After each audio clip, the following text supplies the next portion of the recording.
Hello, good evening, good morning, good afternoon, whatever time it is for you. And welcome aboard, Nigel's Modelling Bench here. And today I have for you a brand new book review. I haven't even seen this book. You can see the envelope is still sealed. This has come from Book World in the UK, the distributor, and the book has been published by Wingleader. I know what it is, but I haven't seen it. I've known of this book for a long time, and Mark approached me and sort of spoke about having some involvement with it, because this is basically a book for the modeler on the Avro Lancaster Type 464 Dambuster, I believe. Now it could be on the specials, but I think it's just on the Dambuster. But we shall see. So Book World in the UK, you've seen that. If you've seen my other book reviews, you see I always give them a fantastic review. This was delivered by FedEx, so the packaging is slightly different. But basically, this book is stuck in here. Okay, we've got two of them. We've got two books in here. So let's see what's going on. Okay, so we do have two books in here. I thought it was a bit heavy. So this is a book from Tanker Grab, which Justin's asked me to review. So we'll have a look at that one in a minute. We'll have a look at that another time. But this one is what I want to look at today. And you can see here this fantastic packaging from Book World. They are absolutely amazing. And I know that they've sent this FedEx to make sure it gets here in time so that you guys get to see a review of it before we go to Telford. So, or Scale Model World, some people get annoyed when you call it Telford.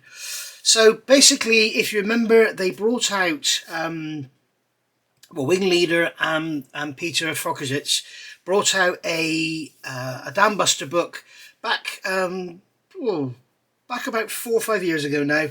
And there were a few little errors in there that I pointed out to Mark, and he's basically, sort of come back with, we're going to do another one. So he spoke to me about it a long while ago, and this is what we've actually come up with. Now, Peter Allen is an absolute mine of information, and he's also been working with a guy called Christopher, who's a friend of mine. We send a lot of emails backwards and forwards, and he is also an absolute mine of information and absolutely loves, it's like he lives for research. So, his research and stuff, he sent me some photographs recently. He's been to crash sites and everything. And Peter Allen is just an absolute mine of information. So we can assume this book is going to be absolutely amazing. So it's a Wingleader Modeler Special. It's not part of the Photo Archive series. And as you can see, I've only just opened it, and it's the first time I've ever seen it. And I cannot believe £20. How do they keep producing these books for 20 quid? It's just ridiculous. London, that would just about get you 2 pints of beer. Here in Gloucester, it would get you 4 pints of cheap beer or 3 pints of nice beer. So it's just crazy how cheap these things are. So we can see on the front we've got beautiful image there. It's a CAD image of the model of the aircraft, AJG, as we all know, Guy Gibson's aircraft. And here we can see we have images of the turret, we have images of the nose, and also images of the bomb equipment, and there's the radio operators, wireless operators station there. So really good. There was a few things I pointed out. I'm not going to mention them because I don't want to sound like I know what I'm talking about.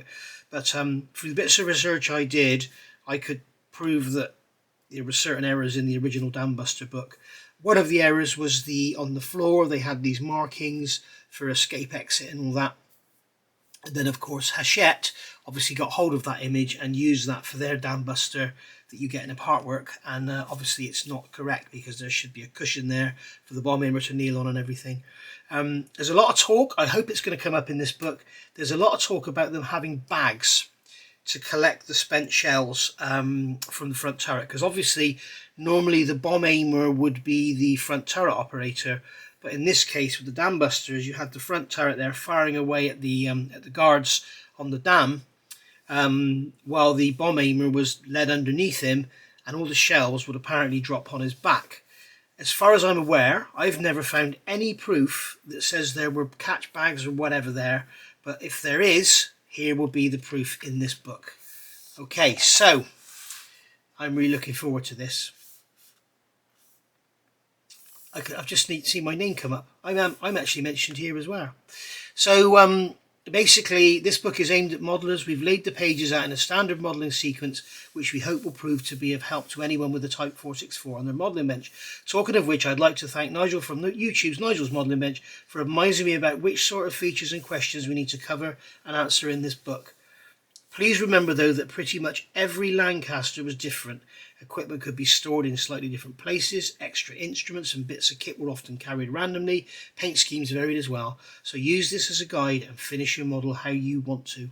And that's just basically a foreword from Mark. We invited Bomber Command expert and aircraft engineer Peter Allen to get involved, as the original model was focused on the Type 464 mods but had missed quite a few standard Lancaster internal background details as a result. Pete and Peter have been working together for nearly a year, adding and refining the internal and external details to make a model which is without doubt the most accurate representation of a Type 464 ever created. I wonder where the rear light's going to be. That'd be interesting. So anyway, they're saying this is their first modeler special. I thought they'd done another modeler special. Anyway, so here we go. So here we have a drawing. It's marked secret, and this is showing all the positions of different bits and pieces. I'm not going to dwell too long on stuff. You need to go and buy the book if you want to see this. But here we go. So into the book. The standard Lancaster Mark III. So you can see here needle braid props, but it will have the Packard Merlins in it. We've got the windows in the side of the fuselage, meaning it's a pre-44 aircraft. And then here we have the Lancaster Type 464 provisioning. It'd be interesting to see new photographs, because generally we haven't seen new photographs of Lancasters for a long time. There's one with a ferret-in nose there. What's in the background? Oh, it's a Halifax Mark II prototype. So this is AJT, so ED825. You can see she has the gun. Still has the gun in the bottom. It's lovely doing this book because it's a subject to know about, so I don't have to just keep looking at the notes. But there we go. So very good. Okay, so into our 3D CAN images now. So we can see we've got all the interior nose areas green. Yay! We've got no fish pond there. Wonderful. Really, really good. This book is a must. If you've got the Dambuster Lancaster from Border Model, this book is pretty much going to be a must for you. So here we go. There's the internal detail. So we can see the nose area there. We've got the cushion on the floor. I don't know why he's got parachute written on there. I've never seen that, but I stand to be corrected. I'm not on mine of information, but when I know something, I like to say that I know this is fact, but I don't know about that. So you can see the whole interior is interior green. I have a feeling the pilot seat should be black, but Chris could tell you more about that one. Certain eras of certain Lancasters had certain colour seats, but generally they were black.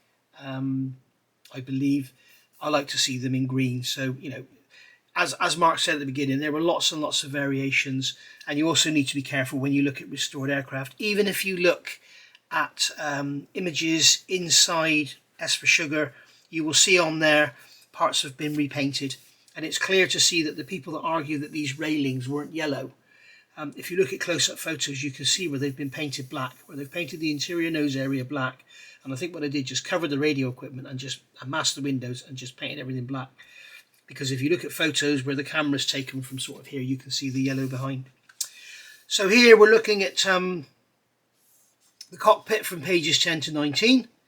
Okay, and then we're going to go from the bomb aimers area, which is basically how the model will build. Then we're going to go to the navigator, wireless operator, and then finally the main spar area. Now this area here doesn't have a lot of detail in the Border Model kit. The Hong Kong models does, but the Border Model doesn't. I think Wingnut Wings, when they originally tooled it, assumed you're not going to see any of that, so you don't need it. But if you do have the back door open, you can just see where the ammo bins were. Okay, so into the cockpit. Here you can see we have all the paint worn here on the pedestal. Apparently the top of the pedestal should be black, but it depends again on manufacturers, timelines and everything like that. But everything else here is looking wonderful. Okay, brilliant. You can see there the instrument panel, the throttle lever. We've also got some individual switches here, which I don't know what they are, so you'll have to go and buy the book and find out. And then we've got the manual release for the actual bomb. I've never seen that picture before. Well done. Great picture. Apparently that was only used once and they actually manually released the bomb while it was on the ground. Oops. That's a great photograph, and that shows the little pulley that's installed for the here you go, for the release, for the bomb release. And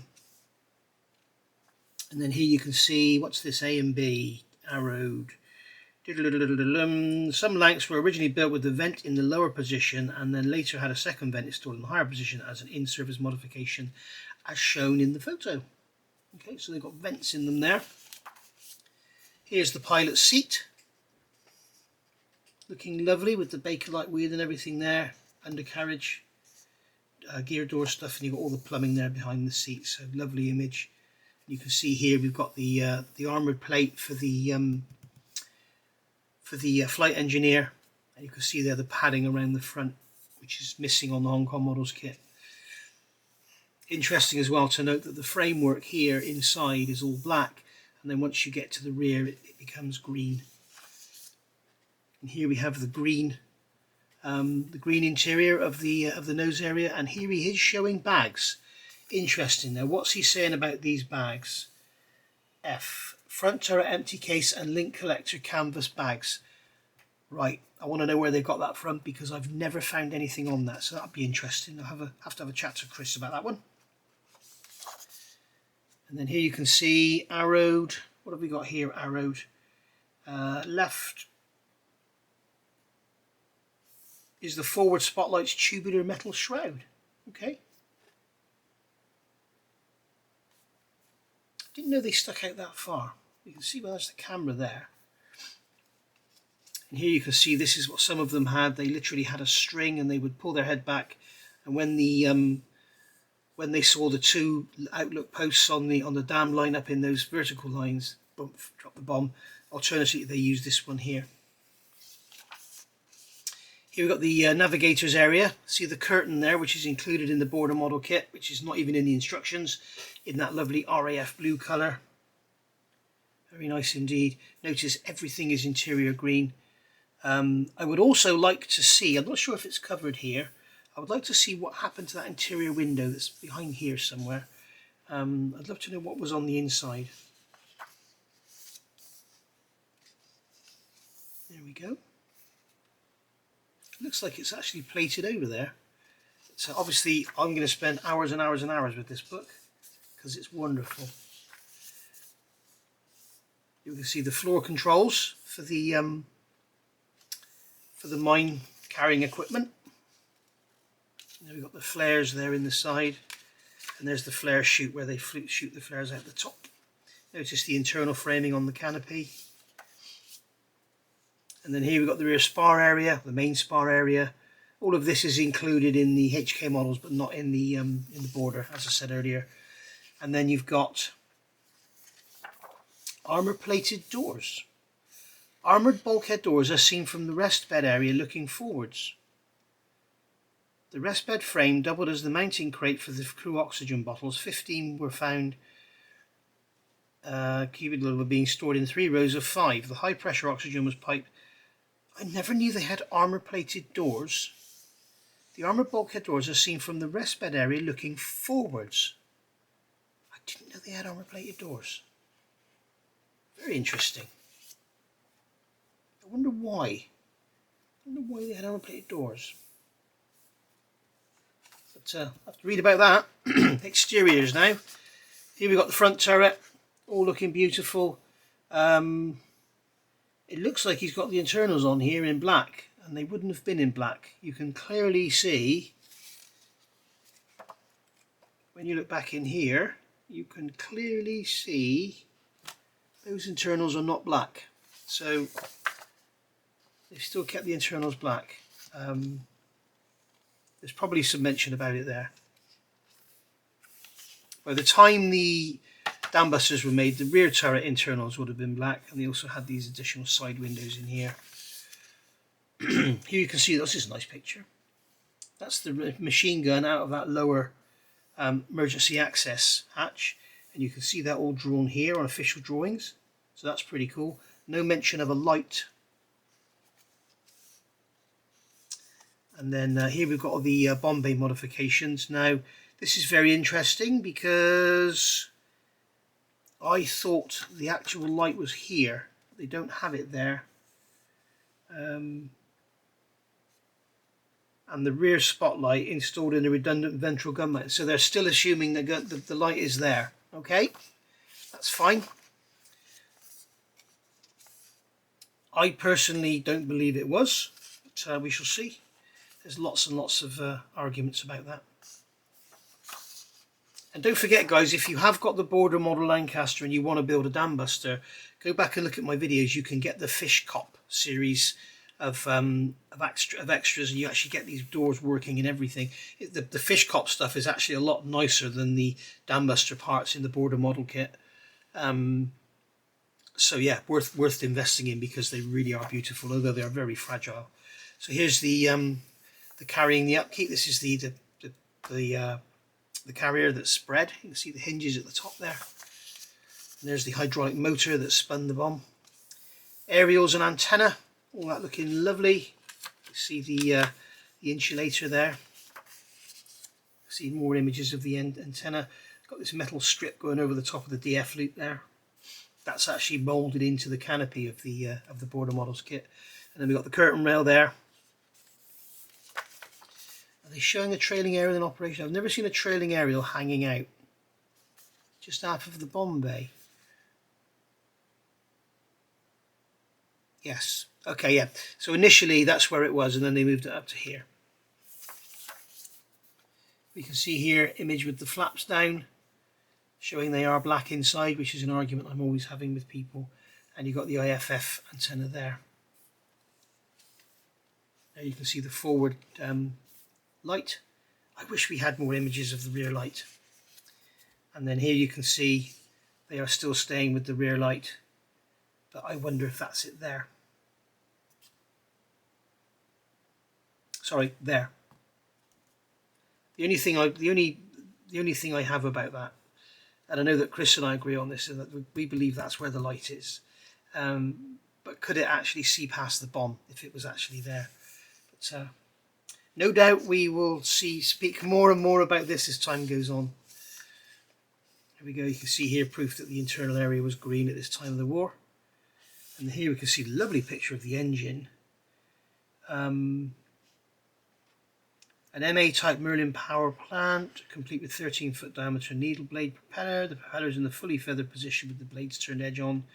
The three elements of the MA power plant's cooling system are bolted together side by side as one unit, being the oil cooler and the radiators. And you can see there, I'd love to see that in colour. Was that aluminium? Was that green? Was it painted with the frame? Who knows? Who knows what colour that was? You can see there, you see that one there. This is a Merlin Packard, and that engine framing is painted in a light blue colour, because when they sold the UK the engines, they sold in the engine bearer and everything. It was just a unit they could lift up and bolt into the aircraft. It was basically the whole thing without the framing around the outside, the shroud on around the outside. And without the propeller, but everything else was supplied by the factory. And you can see here that framing in there is like a very light blue colour, and that is actually the same colour. So one would assume that on the British examples where the engines were Rolls-Royce, this was the grey-green, and that would be grey-green. I've had this argument on countless occasions. People say they would have been painted black. I don't know, if they were aluminium, why didn't they just leave them bare aluminium? I really don't know. But, it's an argument we always have. Well, not an argument, it's a debate. You see here formation lights and stuff, markings and colours. You can see there you've got the G, which means it's got to be guarded on the ground. As soon as they became operational, the G was removed. Lovely picture there from the first book, number 5. And then here we've got the bouncing bomb. Looking beautiful. There it was with the Germans having a look at it, the one they captured. And then we've got a photo gallery now of different Lancasters. It looks like they're all going to be Dambusters. But there's 825, 825, 825. She ended up as being AJT. As you can see here, she doesn't have the AJ markings on her yet. And you can see in there clearly the light green, and you can see the aluminium there in the and the green in the front turret. And as you can see, the black, the rear turret is all black by this point in the war, and it does have the additional little panel. I wish somebody would produce it. Maybe I should have a chat to somebody, but if you notice on the border model, the rear part of the rear turret is clear, and if you look at images from the Wingnut Wing days, it looks like they were going to give you a photo etch frame to glue on there, but nobody's made it. And of course, border model don't know anything about Lancasters, so they haven't done it. So we need somebody to do it. Maybe I'll have a chat with Peter at Airscale. I don't think he'll want to do it though. There's a really, really common photo. There's a photo I don't think I've ever seen before. Very nice indeed. AJC, that's a common photo. There's another one of AJG. Very nice indeed. Showing you something in the rear. And then post-chastised changes. So bulge bomb bay doors installed. So that would have been for the tall boy bombs. Mark 16 and ABS frames, Mark 14 and ABS frames reinstalled. SABS and frames installed. Marstrand tail wheel tire fitter, I'm guessing that's the double one. The VHF whip moved to dorsal position. AYD, AYF radio and altimeter system installed. H2S installed. Monica Mark 1 installed. So there we go. Lots of changes. You can see on there, I think that marks either a mark on the photograph or that's the scratching where the cable used to flap around and scratch the fuselage. So here we can see the bulk of the stabilised automatic bomb sight. There we go, visible in this image. I wish somebody would produce one of those in 30-second scale, please. We need one. I'm guessing straight away you guys can see the difference in me reviewing a book that I'm absolutely, wanged up in. And here we can see A, sat there waiting to be scrapped, no doubt. Yeah, that's ED932, sits forlornly at Scampton awaiting its fate. And then below, is this one sat waiting her fate? I think it probably is. And then there's all 23 Type 464s. So all looking very, very similar, but only one, two.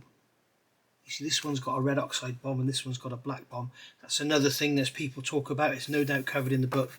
Was the bomb red oxide or was it black?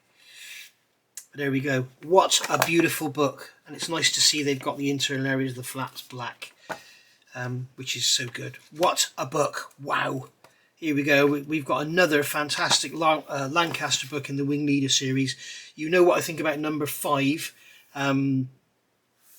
Which was done in conjunction with Richard Alexander from Wingnut Wings, or formerly Wingnut Wings, now Qatari. Guy is a mine of information and an awesome researcher. But this book, wow, am I glad to have this. Thank you so much, Wingleader, for sending me this. And thank you so much to Book World for sending it FedEx, so I got it quick. So get your £20 ready, get yourself up to Telford and pick yourself up a copy. This book is going to sell out. The last Dambuster book sold out. If you remember the hardback one, I reviewed it. If you go back and have a look, I reviewed it back in 2019-20 when it first came out. Beautiful book, but lots and lots of little errors, but it's still a beautiful book nonetheless. This is like its daddy, and it's just awesome. I'm interested to see this position of the light, and I know it's going to be discussed in here. But there is so much controversy about where that rear light was, and they're still saying it's there. I don't know. When you see it here, I think there was a picture here, wasn't there? You see the light fitted, and they've got it fitted with some metal brackets and stuff. I just cannot see for the life of me how that sort of fitting would be strong enough, rigid enough to support the light. you know, in a bomber that's vibrating and shaking itself to pieces. I can't see how, there we go. See this bracketry here? I just cannot see how that would be rigid enough to support that light, because the accuracy of that aiming of that light was absolutely incredible. You can see they've got the front light here, which we all know about there. That I just don't know. I don't know. If you have got the original border model kit, you do actually have the lights in the original border model kit. They're not called up in the instructions. You have the additional altimeter that goes on the top of the instrument panel, and you have the emergency bomb release. So if you want to build, as I say, if you want to build the Dambuster out of your original border model Lancaster, you can with the fish cop set and the parts you've got in your border model kit. Okay, so a lot of you are wondering where my border model videos have gone. I'm afraid they've been temporarily removed. They will come back, but I don't know when. Please don't ask for me to put them back up, because I'm not going to do that just yet. I'll see you all soon. As I say, this book is probably one of their best. This is the 4th in their Lancaster series from Wingleader, 1st in their Modelers Special. And I want to say a massive thank you to Mark for giving me a shout out. Thank you very much. There was, I will tell you now, because it's all out there. There was talk at one point of having a book with a build, okay, but the original time frame was a lot shorter than a year. This book was supposed to come out a long time ago, and I wasn't happy with the time frame. And also the other thing was, as you all know, when it comes to Lancasters, I tend to rip them to pieces, and I don't think it's right to have a publication like this, as beautiful as this is, marred with my little bloody thoughts on what's right and what's wrong with the model. So best just keep it as it is. You know, let the professionals deal with it and keep the idiots away, eh? Right, I'll see you all very soon. Thank you for watching. And as I say, go and get this book. Get it from Book World, or you can get it from wingleader.co.uk. And if you order it from them, it will come from Book World. But with Book World, you're guaranteed fast delivery and fantastic packaging. They are an awesome company. I mean, look at the condition of this. You know, there's not a single crease, bend, mark anywhere. So there we go. Thank you for watching. I'll see you all soon. Bye for now.